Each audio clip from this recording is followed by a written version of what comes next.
You know, on days when I think about how expensive the miniature hobby can be and how much money I've spent on tiny plastic toy soldiers over the years, I remember one thing. These things retain their value better than your car. So they're not a waste of money. They're an investment.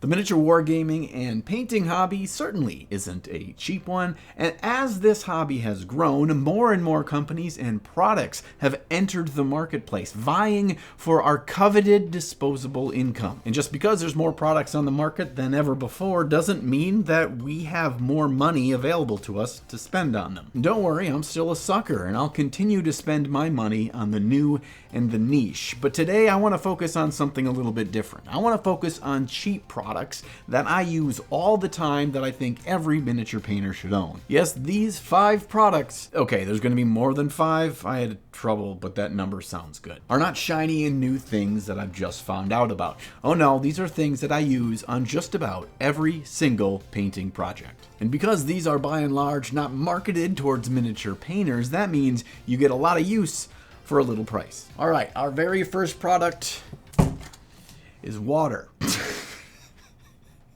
And no, this isn't a joke. And yes, I do buy water for miniature painting, even though I have water in the taps of my house like most people. Now, I use distilled water in my wet palette. If you've ever had your wet palette get smelly, moldy, maybe your sponge has gotten kind of decayed and it starts to break down, that's because of all the microbes and nasty stuff in your standard water. Which reminds me, I also use this distilled water in these tattoo squeezy bottles that are always close at hand. Honestly, these things are another one of my must-have products. You see, as I'm painting throughout a project, I want to make sure my wet palette always has plenty of water in it. And because these have an L-shaped tip to them, I can squeeze around the edge of the wet palette, ensuring that I'm keeping the water level just at the top of the sponge. That way, my paint doesn't dry too fast, my paper doesn't crumple up and curl up on itself, and I can keep working at that ideal hydration level at all times. And these water bottles also serve double duty. Not only are they great for making sure my wet palette is always filled, but they're also perfect for airbrushing. Every time I'm cleaning out my airbrush or switching out to a different color, I use this to squeeze a bunch of water into the cup of the airbrush, which flows all of that dirty paint water out, which speeds up my cleaning process immensely. It may not seem like a big deal, but honestly, get one of these. Super useful. All right, before we dig into the second product, I want to talk about the problem that it solved for me, and that deals with priming. You see, I've always been frustrated by our options in priming our miniatures. Sure, we can use rattle cans, but those things are like really expensive for how many models they actually prime. Also, a lot of them will clog up your details on your model if you're not really careful. Plus, you're not going to be priming with a rattle can inside, meaning that you're at the mercy of the elements of the current weather conditions, including snow, rain, and high humidity at any given moment. And the other option are acrylic polyurethane primers shot through an airbrush. Now, I don't know if you've ever had a clogged airbrush before, one that spits and sputters, but I can tell you there's at least a 50% chance that the reason for that clog, whether it happened while priming or not, is because of this product. See, polyurethane is basically just plastic, and it's meant to gunk up, and that's exactly what it's going to do to your airbrush. They're so frustrating. They spit, they sputter, and then they don't even really protect your model at all, honestly. How many times have you seen this primer just peel off a model or chip off a model anyway? So it's really not doing anything of value. But all my frustration with priming came to an end when I found this stuff. It is called Mr. Finishing Surfacer 1500 Black. Sexy name, I know. And you use it with this Mr. Color Leveling Thinner 400. Now this stuff is lacquer based, and it was designed for scaled models as well as Gundam kits. And they, in those realms, really demand a hyper smooth, super thin, hard coating to really create a perfect prime. So why don't we use it? We should use it, and I do now use it for every model I prime. So not only is this stuff actually very durable and protects your models, but it actually does not clog your airbrush, does not sputter, and it moves through extremely smoothly. Now, there are a couple of things you're going to want to keep in mind with this stuff. First of all, it's lacquer based, meaning that you're going to use a specific cleaner to clean out your airbrush and maybe any brush you're using to mix in the airbrush cup. I just use this environmentally friendly lacquer thinner and it works great. Also, you have to use the specific thinner. You can't just thin it with the lacquer thinner and cleaner because it's not going to turn out well. And just like any time that you're using an airbrush, it's important to protect your lungs while you are priming with this stuff. I use a high quality mask while I'm airbrushing. Another thing I do is keep an air purifier right next to my airbrushing station, and I have it set on automatic mode, meaning whenever I start airbrushing, it notices that and it kicks on and takes care of any of those particulates. Now, I've been using this stuff for almost a year now, and since the very first time I tried it,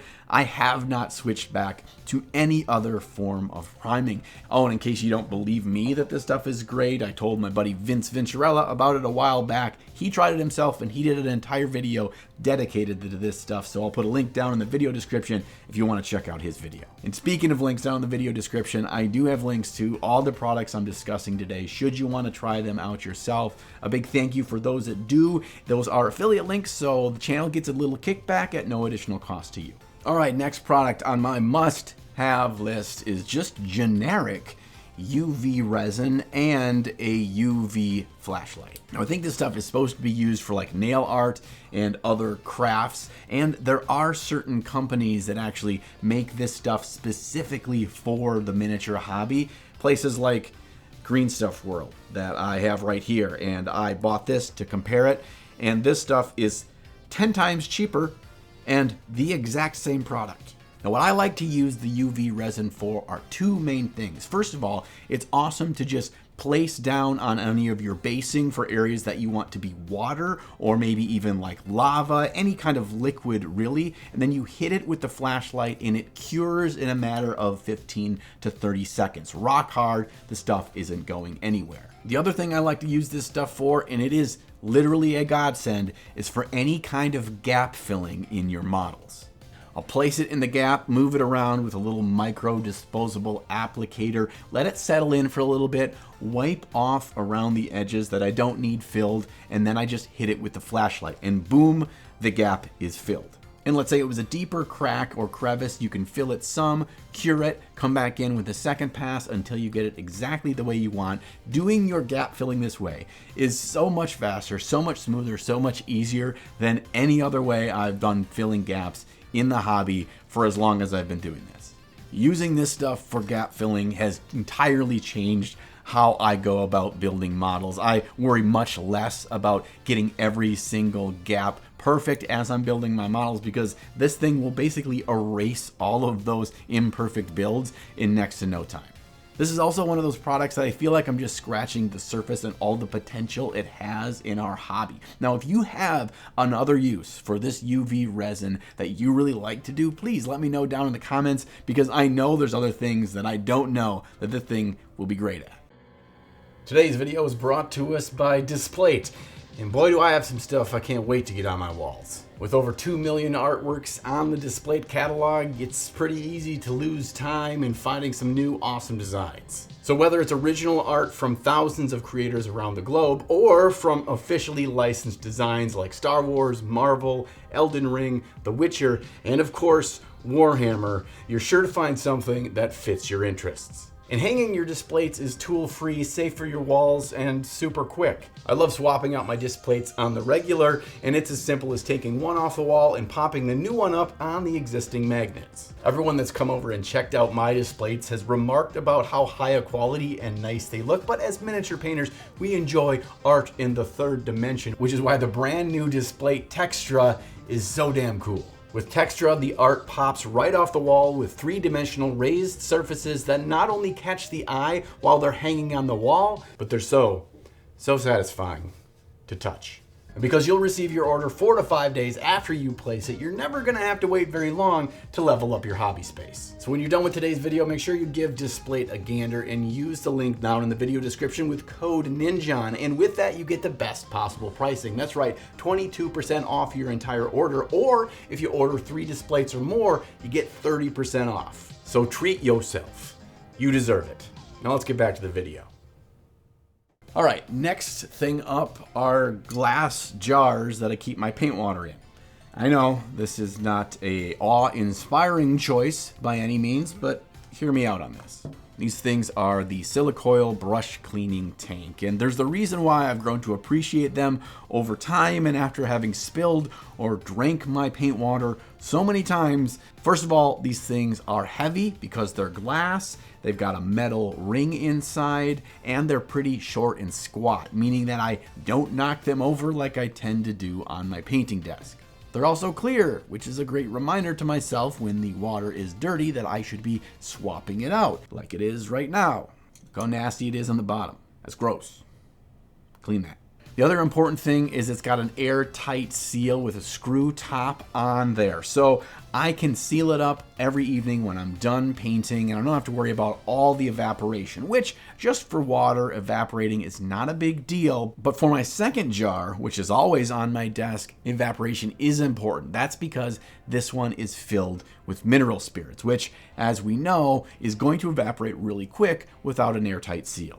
I keep this one filled with mineral spirits on my desk at all times, so I have quick access to clean my brush anytime that I'm using an oil wash or oil paints in general or an enamel wash. Anytime I can just jump in and use those different kinds of products and quickly clean my brushes without having to make it take extra time, meaning I'm more apt to use those products because I've always got the cleaning solution right at hand. The final valuable thing that these things have is a solid metal rust-free coil all the way around the inside, which is actually really valuable in cleaning out the bristles of your brush without getting them too abrasive or hitting the sides of the jar to clean them, which typically is where particles and gunk collects from your paint in there. This way, you get your brushes clean without feeling like you're jamming another junk into them. Yeah, it's a water jar, I get it, but I'm really happy with them. They're not very expensive, so I'd recommend them for anyone.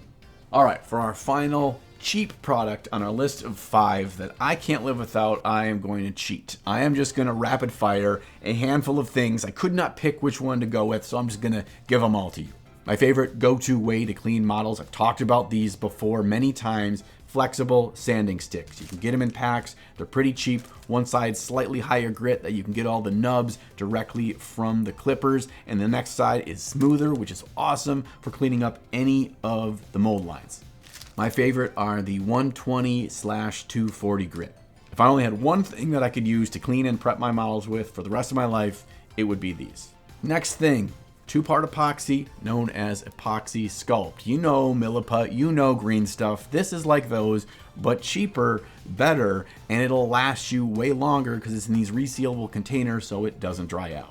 The main thing I use this stuff for is building up interesting bases, whether it's basing my entire army, as you've seen me do in recent videos, all the way up to really fine detail work like a golden demon piece in building up the diorama base. This is the stuff I trust. It's wonderful, it's cheap. 2 jars of this stuff will last you years and years. Speaking of sculpting, let's talk about a weird thing. This stuff is called Nivea Cream. It's for moisturizing your hands or lips or something. And this is the stuff that you're going to want to use on your sculpting tools, whether it's fine chisel work or using clay sculptors to smooth out your sections. This stuff on those tools will keep them from sticking. You'll get nice, smooth detail work done. And I want to shout out Modern Synthesis, a fellow sculptor, kit basher, and miniature painter that sent me this stuff in the mail like a year and a half ago, told me to try it, and ever since then I've never gone back to anything else. It's cheap. Pick up a little jar of this stuff, keep it in your painting desk, you'll be happy. Real quick, John's favorite glues for every miniature material. For plastic models, Tamiya extra thin cement. In a separate jar, I cut up some sprues, throw those in there with a half full jar to make sprue goo, so I have the goo and have the actual stuff. Plastic models, go to, never use anything else. For metal models, Gorilla Glue Super Glue Gel. You will never need to pin a metal model again. This stuff is rock hard. It's got a little bit of flexibility. It's not too rigid, so your metal pieces are gonna fall off.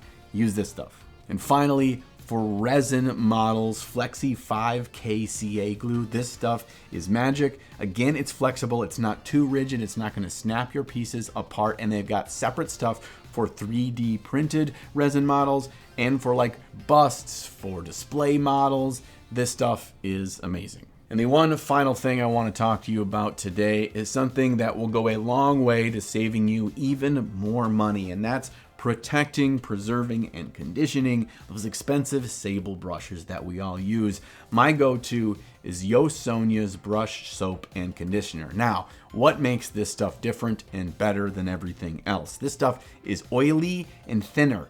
And oily is a good thing because it's going to create a coating, a protective, moisturizing layer around your natural hair brushes. This prevents them from getting dried, from cracking, which is what happens when you lose your tip on your expensive brushes. Now, eventually it's going to happen to any miniature paintbrush, but with this stuff, I found my expensive brushes will last twice as long.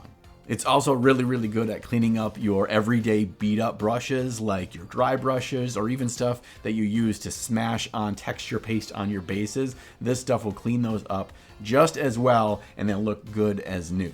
Another bonus is 1 bottle of this should probably last you your entire life. I accidentally dropped mine on the ground, cracked open and broke the cap, and about a quarter of the bottle spilled out onto my carpet, and still I'm not in any worry of running out of this stuff ever. So that's it. Those are my products that are always at arm's reach, that are really cheap comparable to just about everything else in this hobby, and that I've been using on the regular for a minimum of a year for each product. And like I said at the beginning of the video, I'm always open for trying new things, trying weird things, even trying expensive things to find out if they're actually worthwhile, worth our money, worth our time in the hobby. So if you have anything you want me to test out, to try, or if you have a product that you absolutely love and think everyone should know about it, put it down in the comments below and we can all learn what's good and what's most worth our money in this hobby together.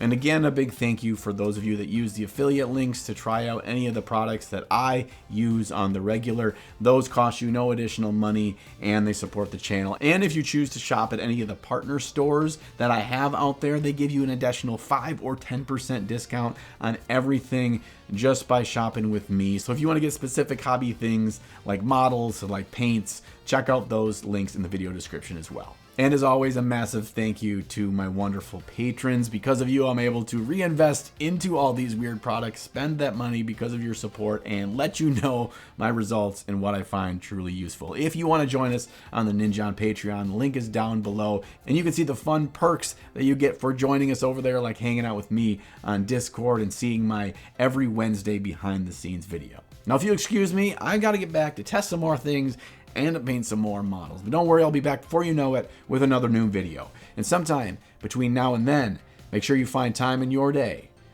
to slay the gray.